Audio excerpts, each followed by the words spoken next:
I do believe that when we have these instances, not just gender-based violence, but any instance in which any member of parliament is alleged to be behaving in a way that falls short of the highest standards which we hold our parliamentarians to, that there should be additional steps taken by this House. I sit on the House Rules Committee.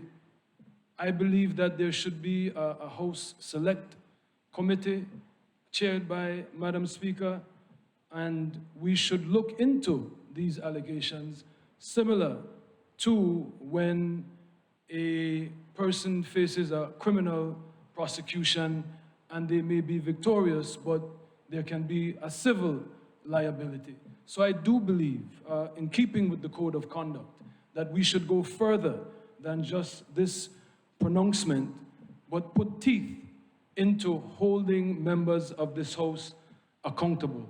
I myself have been accused, and it is not something that I take lightly. I have apologized to my wife, to my daughter, to my mother-in-law, all the women that support me, for even being remotely involved in such allegations. And I take it very serious. It was an isolated incident, and it should never and will never happen again.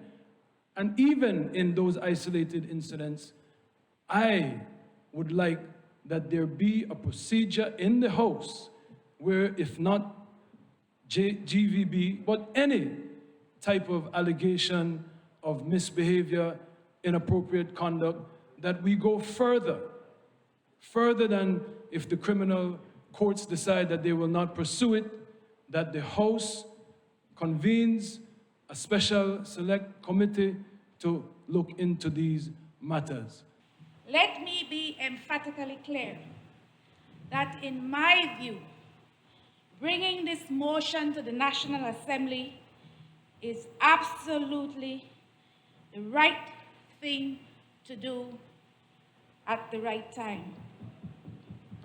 In accordance with this motion before us, and as I previously placed on public record, I denounce and I condemn in the strongest terms gender-based violence in all its forms.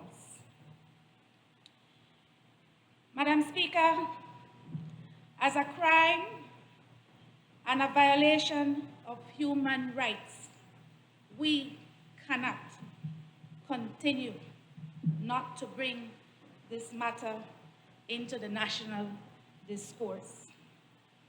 As a national leader, Madam Speaker, and the duly elected representative of the Albert constituency, I declare in this honorable House a zero tolerance position with regard to gender-based violence, domestic violence, intimate partner violence, and indeed, violence of all kinds.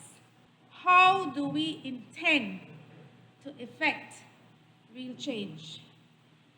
Legal aid is not free, Madam Speaker, and while it is subsidized, women who live on the margins find it very difficult to access the services of the legal aid department.